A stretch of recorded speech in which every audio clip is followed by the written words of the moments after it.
Hello everyone, welcome back to my channel. This is Advocate Shruti Sharma and you are watching Legal Knowledge. आज हम बात करेंगे FIR पर। तो आज का ये जो हमारा टॉपिक है एफआईआर, ये सिर्फ लॉ स्टूडेंट्स के लिए नहीं बल्कि हर आम नागरिक को जानना बेहद आवश्यक होता है, क्योंकि एक कानून ही है जो आपको सशक्त बनाता है। तो चलिए शुरू करते हैं। तो सबसे पहले ये देखते हैं कि एफआईआर होता क्या है। तो एफआईआर होता है फर्स्ट इन्फॉर्मेशन रिपोर्ट, प्रथम सूचना प्रतिवेदन। मतलब अपराध के किए जाने की सबसे पहली सूचना जो होती है उसे हम एफआईआर कहते हैं। तो अब क्वेश्चन ये उठता है कि क्या एफआईआर सभी मामलों में हो सकती है? जी नहीं। अपराध को हमने दो कैटेगरी में डिवाइड किया है। पहला है संज्ञेय अपराध कॉग्निजेबल ऑफेंस, दूसरा है असंज्ञेय अपराध नॉन कॉग्निजेबल ऑफेंस। तो संज्ञेय अपराध गंभीर प्रकृति के अपराध होते हैं जिसमें पुलिस बिना वारंट के गिरफ्तार कर सकती है। असंज्ञेय अपराध होते हैं जिसमें अपेक्षाकृत कम गंभीर प्रकृति के ये अपराध होते हैं जिसमें पुलिस बिना वारंट गिरफ्तार नहीं कर सकती हैं। तो एफआईआर जो है वो संज्ञेय अपराध में मतलब कॉग्निजेबल ऑफेंस में ही किया जा सकता है। अब दूसरा क्वेश्चन ये उठता है कि एफआईआर दर्ज कैसे करवाएं, हाउ टू लॉज एफआईआर। तो संज्ञेय अपराध की सूचना तत्काल पुलिस को दी जानी चाहिए। मतलब आपके साथ जो भी घटना घटित होती है आप उसे तत्काल पुलिस के पास जाएं और अपनी शिकायत दर्ज करवाएं, और पुलिस उसे अपने एफआईआर रजिस्टर में नोट करती है। इसका प्रावधान है सेक्शन 154 ऑफ सीआरपीसी में। शिकायत बोलकर मतलब मौखिक की जा सकती हैं या फिर लिखित भी की जा सकती हैं, और उस पुलिस थाने का जो भार साधक अधिकारी होता है मतलब इंचार्ज ऑफ पुलिस स्टेशन, उसकी ये जिम्मेदारी होती है कि वो आपकी शिकायत लिखेगा या लिखवाएगा, और फिर वो शिकायत आपको मतलब शिकायतकर्ता को पढ़कर सुनाई जाएगी। अगर आप कहते हैं कि हाँ जो मैंने बोला है वो यही है, यही लिखा गया है, तो ही आपको हस्ताक्षर करने होंगे, अन्यथा आप उसे चेंज भी करवा सकते हैं। सेक्शन 154 ऑफ सीआरपीसी ये प्रावधानित करता है कि आपको एफआईआर की copy free of cost available करवाई जाएगी। वो नहीं जिस सादे कागज़ पर आपने शिकायत लिखकर दी है, बल्कि वो जो एफआईआर रजिस्टर में जो एफआईआर नोट की गई है, जो आपकी शिकायत एफआईआर रजिस्टर में नोट हुई है, उसकी जो कॉपी होगी वो आपको फ्री ऑफ कॉस्ट अवेलेबल करवाई जाएगी। एफआईआर में आईपीसी की विभिन्न धाराएं उल्लेखित होंगी कि इन धाराओं के अंदर आपकी शिकायत दर्ज हुई है। यदि ऐसा नहीं हुआ है मतलब आपकी एफआईआर नहीं लिखी गई है। अब अगर एफआईआर नहीं लिखी जाए उसके लिए क्या प्रावधान है उस पर भी हम चर्चा करेंगे। अब देखिए कि अगर ऐसी सूचना एक महिला द्वारा दी जा रही है जिसके खुद के साथ या तो उसके ऊपर एसिड अटैक हुआ हो, या फिर अगर महिला के साथ आपराधिक बल प्रयोग का मामला हो with intent to outrage her modesty, या फिर सेक्सुअल हरासमेंट से रिलेटेड कोई मामला हो, या फिर कोई उसका पीछा कर रहा हो, या बलात्कार जैसी कोई घटना घटित हुई हो, तो ऐसी शिकायत जहां तक संभव हो सके एक महिला पुलिस अधिकारी द्वारा ही लिखी जाएंगी।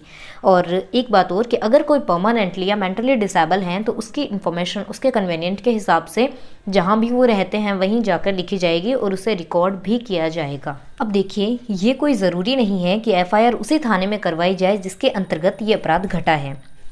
कोई भी नियरेस्ट पुलिस स्टेशन जहां पर आप उपस्थित हैं और अगर अपराध दूसरी जगह घटा है, आपके पास उसकी सूचना है और आप दूसरे पुलिस स्टेशन के क्षेत्र में खड़े हैं, तो जो भी नियरेस्ट पुलिस स्टेशन है उसको आप सूचना दे सकते हैं।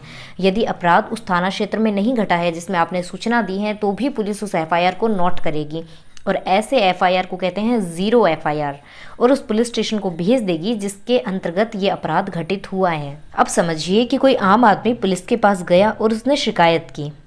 अब आम आदमी को क्या पता कि कौन सा अपराध कॉग्निजेबल है और कौन सा नॉन कॉग्निजेबल है, उसे इस बारे में जानकारी नहीं है। अब पुलिस को तो है इस बारे में जानकारी, अगर नहीं है तो इसके लिए रेफर करेंगे सीआरपीसी के शेड्यूल 1। उससे ये पता लगता है कि कौन सा अपराध कॉग्निजेबल संज्ञेय है और कौन सा नॉन कॉग्निजेबल असंज्ञेय है। तो पुलिस को अगर ये लगता है कि अपराध नॉन कॉग्निजेबल हैं तो पुलिस उसे अपने NCR register non cognizable register में दर्ज करेगी, और पुलिस उस व्यक्ति को ये राय देगी, ये सजेस्ट करेगी कि आप न्यायिक दंडाधिकारी जुडिशियल मैजिस्ट्रेट की कोर्ट में जाएं और वहां अपनी शिकायत दर्ज करवाएं।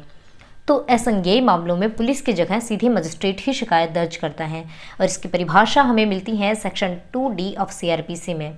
बहुत से लोगों को इसकी जानकारी नहीं होती है।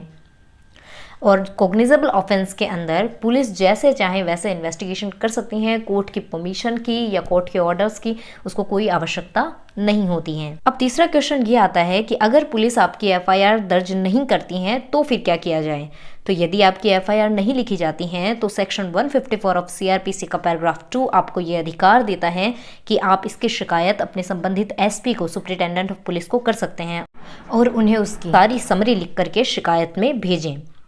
ऐसा डाक द्वारा भी किया जा सकता है और अब तो डिजिटल फॉर्म में भी ये संभव है कि आप इस समय इस पुलिस स्टेशन में गए, आपको ये पुलिस ऑफिसर मिले और आपकी एफआईआर दर्ज नहीं हुई, तो अपनी शिकायत और ये सारी बातें लिखकर आप डाक द्वारा भेज सकते हैं।